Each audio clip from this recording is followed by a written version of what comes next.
Perkenalkan, nama saya Clarin Mangumbahang, dan pada saat ini saya akan menjelaskan tentang teori-teori perubahan.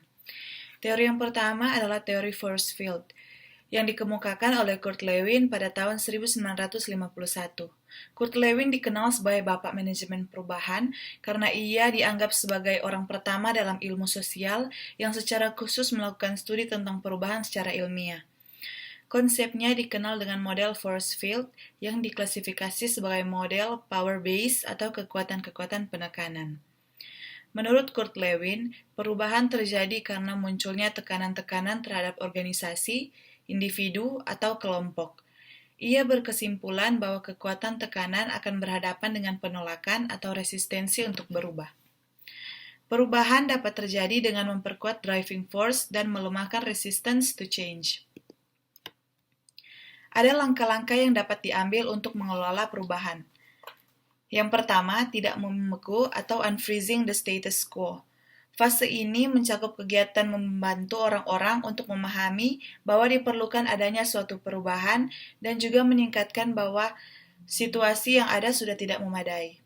Dengan kata lain, pada fase ini status yang ada atau status quo diguncang sehingga orang-orang merasa tidak nyaman dan menuntut perubahan. Yang kedua, perubahan atau movement to the new state. Pada fase ini, secara bertahap tapi pasti, perubahan dilakukan. Hingga didapatkan suatu kondisi baru, pada fase ini juga cara-cara baru akan diterapkan.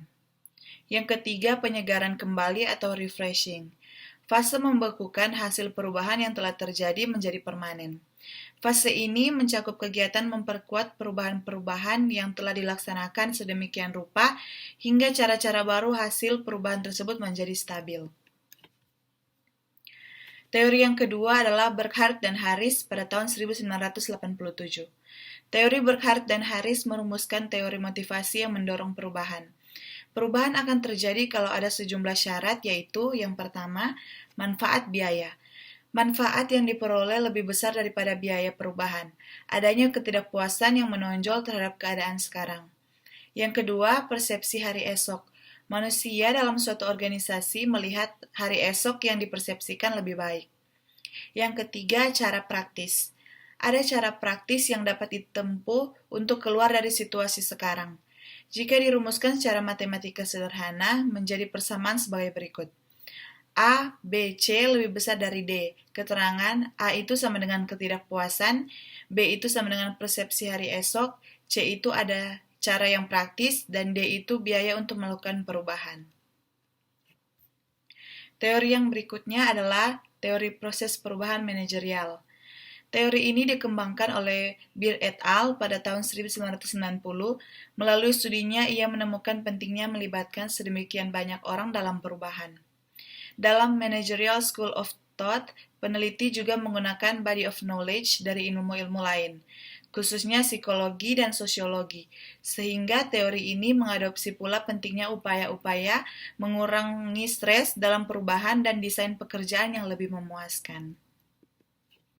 Teori yang selanjutnya adalah teori kerjasama. Teori kerjasama dikembangkan oleh Williams et al. Pada tahun 2002. Perubahan biasanya tidak berjalan tanpa adanya kerjasama dari semua pihak. Teori kerjasama menjelaskan mengapa manusia mau bekerja sama dan bagaimana memperoleh kerjasama. Alasan mengapa manusia melakukan kerjasama adalah, yang pertama, motivasi memperoleh rewards atau khawatir akan mendapatkan punishment. Yang kedua, motivasi kesetiaan terhadap profesi, pekerjaan, atau perusahaan. Yang ketiga, motivasi moral, karena dengan bekerja sama dengan diterima secara moral. 4. Motivasi menjalankan keahlian. 5. Motivasi karena sesuai dengan sikap hidup. 6. Motivasi kepatuhan terhadap kekuasaan. Dan yang ketujuh, teori mengatasi resistensi perubahan. Demikianlah yang dapat saya sampaikan. Atas perhatiannya diucapkan banyak terima kasih.